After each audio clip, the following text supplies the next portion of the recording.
todos, bienvenidos a un nuevo recorrido cortito, entretenido del mundo antiguo aquí en Ilustre. Soy María José Mora, historiadora, periodista, máster en ciencias de las religiones y especialista ya hace muchísimos años en Oriente Antiguo y religiones.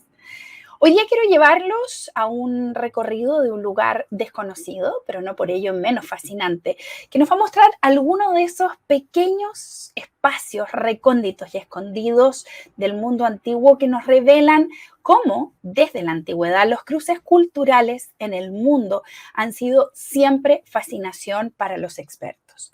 Hoy día quiero llevarlos a las cuevas de Mogao, el santuario del espíritu.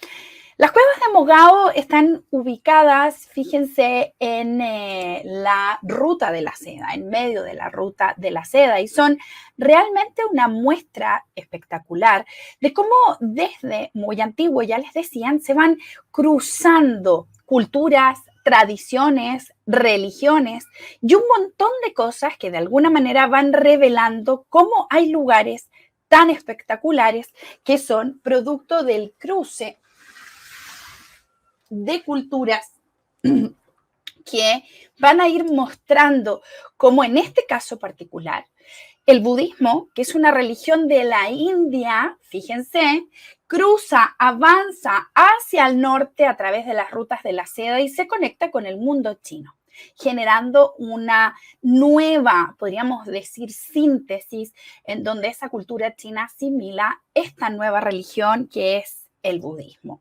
Está en medio, como les digo, de rutas interesantes que van mezclando lo mejor de unos y de otros lugares, en donde no solamente van comerciantes de la antigüedad, sino que además se van sumando en estas caravanas que intercambian productos. Imaginen ustedes los monjes de una o de otra religión, los poetas, los filósofos, que van nutriéndose de lo que descubren en un lugar o en otro, intercambian ideas, van de la mano con los comerciantes descubriendo nuevos productos.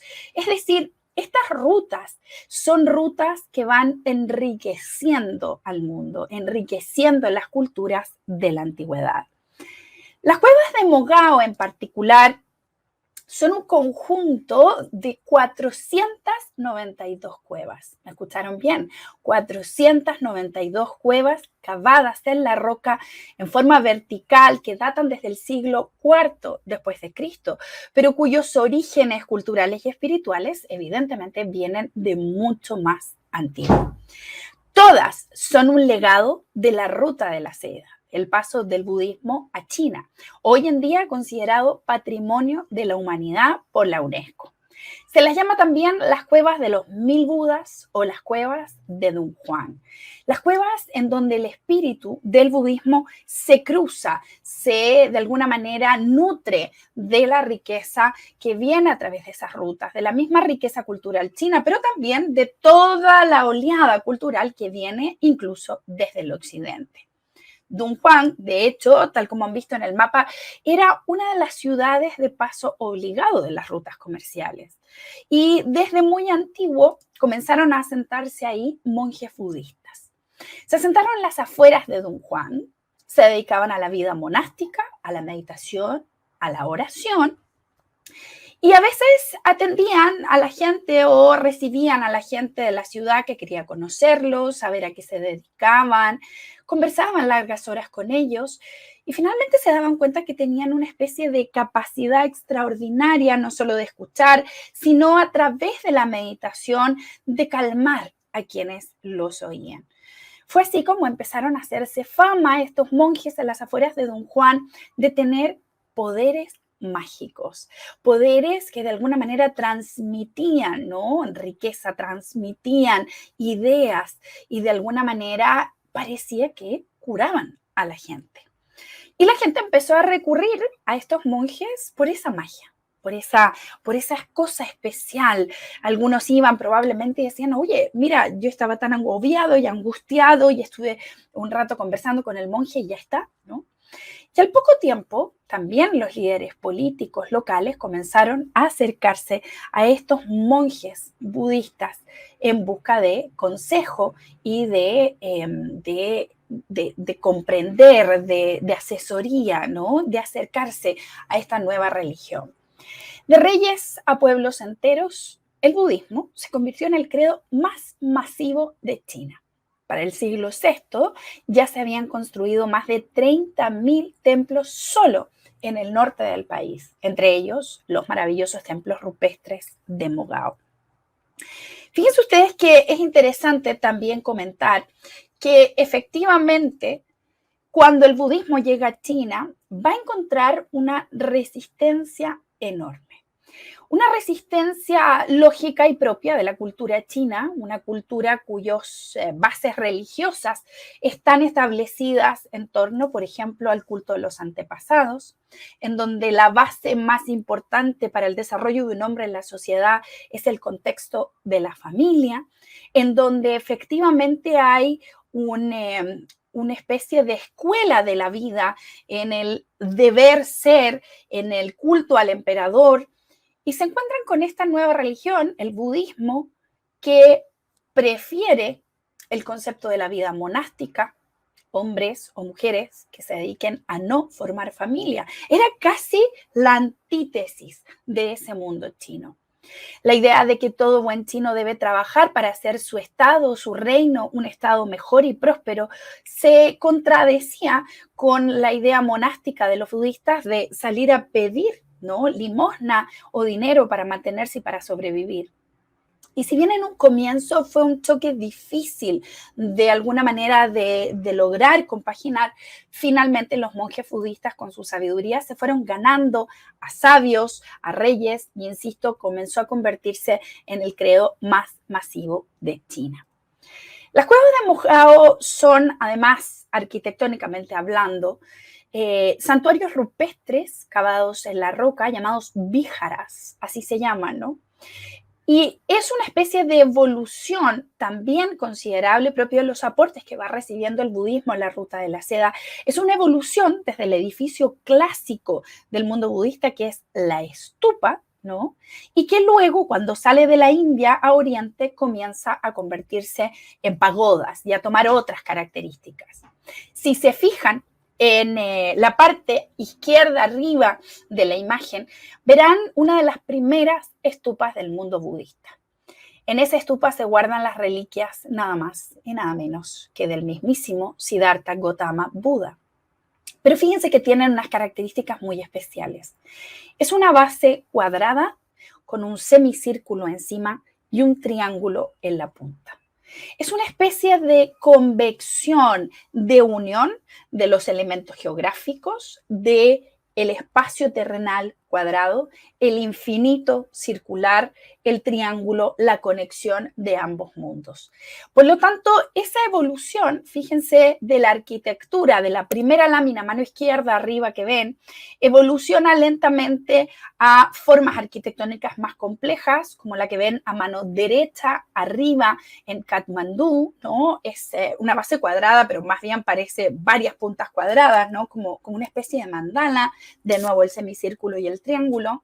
Pero si miran abajo, a mano izquierda, evoluciona en esas especies de, ¿cierto?, de pagodas o de formas absolutamente distintas como las que hay en Birmania, esos son los templos birmanos budistas, y a mano derecha otra forma también muy clásica de algunos templos en la India o en China o también en el sudeste asiático en general. Por lo tanto, vamos viendo cómo, fíjense, esas distintas formas irán derivando en sícaras, así se llama luego, como ven, a mano izquierda abajo las sícaras en Birmania también, y luego los templos en China que van a adquirir una característica absolutamente diferente. Las cuevas de Mogao van a ser parte de esta evolución arquitectónica también. Pero tienen que imaginar un lugar absolutamente distinto. Imaginen un desierto, absolutamente desierto. Y es en ese desierto en donde un monje llamado Lo Tzu tiene una visión mística. Miren ese lugar, es absolutamente desértico. Y esa edificación que se ve como emerger de la arena del mismísimo desierto es parte de una de las obras más extraordinarias o una de las cuevas más grandes. De hecho, uno entra por la parte inferior y lo que hay dentro es un Buda de unos 12 a 14 metros de altura. El resto son cuevas pequeñitas, ya verán, cavadas en la roca, cada una con estilos diferentes, generalmente influidos por la moda artística de su época. Fue este monje llamado Lo-Tsun que en el año 366 después de Cristo tuvo esta visión mística, estaba en oración y observa esta especie de muralla en el desierto y se le aparecen miles de Budas en los reflejos de los rayos del sol que centellaban como bengalas sobre la pared de arenisca de un acantilado. La visión lo deja tan perplejo, tan impactado, que comienza a transmitírsela a sus hermanos budistas, pero claro, ninguno de ellos tiene la capacidad económica de afrontar siquiera una construcción de esas características. Lo-Tsun logró convencer a un rico mercader para que financiara la construcción de las primeras cuevas, diciéndole que evidentemente esto sería en pos de mejorar, ¿cierto? O de conectarse con ese mensaje y esa visión mística y que evidentemente le traería beneficios en su vida. Fue así como comenzaron a cavarse, fíjense, en el acantilado, ¿no? En esta roca en medio del desierto, estas pequeñas cuevas que se irían llenando cada una de distintos, ¿cierto? Esculturas, algunas muy sobrias, muy simples y luego unas mucho más complejas, ¿cierto? Que ya veremos de imágenes budistas. Pero otra cosa que ocurrió ahí fue que como empezaron a llegar muchos monjes a trabajar en estas cuevas, empezaron a traer también textos budistas en sánscrito o en las lenguas originales de la India. Y es ahí donde aparece un monje llamado Xianzhen, que va a ser un monje budista chino, que va a traer a este lugar los primeros manuscritos indios que se van a traducir al chino. Y por lo tanto vamos a tener hoy día ahí una especie de biblioteca, un reservorio de textos originales muy antiguos con una riqueza extraordinaria. Lo que va a estar ahí son los famosos sutras, que son mayoritariamente discursos de Buda, ¿no? En donde enseñaba a sus discípulos y se van a poner por escrito y se van a proteger en estas cuevas. Sepan ustedes que actualmente los murales de las cuevas, las pinturas, todo lo que hay pintado en esas cuevas en Mogao, hoy día cubren una superficie de 42.000 metros cuadrados y contienen más de 2.500 esculturas pintadas. Es impresionante, realmente para no creerlo. Fíjense ustedes que ahí se conservan no solo estas bellísimas pinturas, sino también estos sutras o estos legados, ¿no? Estos discursos de Buda traducidos al chino. Y miren lo que tienen ahí, el Sutra del Diamante. No lo van a creer, pero es el documento impreso más antiguo del mundo. Es del año 868 después de Cristo. 868 después de Cristo. Ojo, la imprenta de Gutenberg es de 1449, es decir, son más de 500, 600 años de diferencia en que ya en China, en las cuevas de Mogao, se conservaban estos sutras, ¿cierto? Estos textos impresos con modelos móviles que de alguna manera permitían una impresión más rápida de estos documentos. Lo que hay ahí, insisto, es un legado extraordinario. No quiero perder más tiempo y llevarlos a recorrer brevemente estas maravillosas cuevas de Mogao cavadas en la roca, en donde van a observar la riqueza del colorido y del intercambio cultural. Esculturas que van desde el siglo IV hasta el siglo IX después de Cristo y que evidencian la influencia, por ejemplo, en este caso de la figura de la derecha, de la técnica del paño húmedo de la escultura griega antigua. Es por eso, siempre digo, Mogao, una maravillosa prueba tanto en los simbolismos, en los colores, en los estilos del cruce cultural vibrante y fascinante de la Ruta de la Seda. En la gran mayoría de ellas aparecen, hay algunos budas gigantescos como este, que está ahí dentro de esa primera estructura que les mostré. Insisto, esta imagen está tomada, ¿cierto?, desde arriba. De abajo uno solamente ve los pies y casi que ve solamente la pera, ¿no?, el mentón de Buda desde abajo. Algunas que tienen 12 metros, son esculturas realmente impresionantes, y otras como estas, mucho más decoradas. Observen esos techos, una especie de terror al vacío, y en cada uno de los muros se cuentan las escenas, muchas veces de la vida y obra de Buda.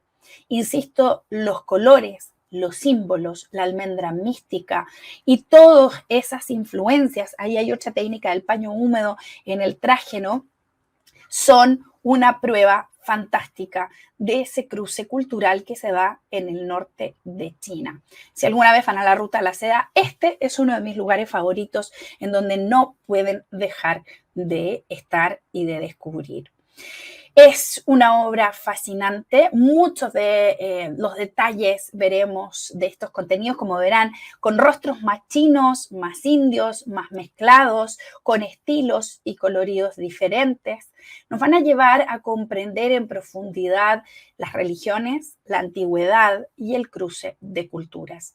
Si no has tomado tu membresía en Ilustre, piénsatelo, porque vale la pena descubrir la gran cantidad de información y de cursos maravillosos que tenemos para descubrir la antigüedad, las religiones, a través de recorridos, de cursos y de conferencias que realmente te van a sorprender. Espero que hayas disfrutado de este pequeño y breve viaje a las cuevas de Mogao. Insisto, podrás profundizar en alguno de nuestros contenidos en Ilustre. Nos vemos, como siempre, en esta maravillosa nación de la cultura. Nos vemos muy pronto.